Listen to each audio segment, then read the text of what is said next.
دا تاسو وینئ دوستان، راشئ وګورئ. السلام علیکم ورحمة الله وبرکاته. دوستان څنګه یاست؟ امید کوم داسې جوړ او خوشحاله به یاست. دوستانو مشرقان دی، موږ اوس ورته روان یو، خلک روان دي نو من د سکري سرې ځوان نو موږ اوس ورته روان یو، خلک روان دي ورور، بس موږ پیسې اخته سولو نو بس اوس ورته روان یو، خو بیا هم ډېر رش دی، تاسو به یې څه ووینئ. بس ویډیو ډېره نه درته اوږدومه چې بس دی لږ ویډیو یې تاسو وینئ.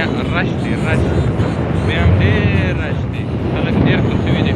بس موږ دا اوس د ماښام لمانځه خوا ده، ورسره روان مخ ته به انشاءالله ځو، تاسو به ویډیو درښکاره کوو.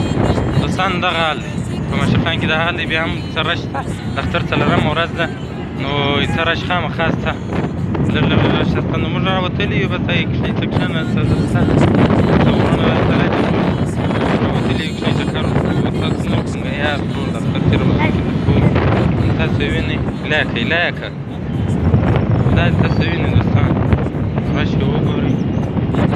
نو امید کوم دا ویډیو به خوند درکړی وي دوستان. نو چینل خامخا درسره سبسکرایب کړئ، ویډیو لایک کړئ، نو مخکې درسره شیر کړئ. السلام علیکم ورحمة الله وبرکاته.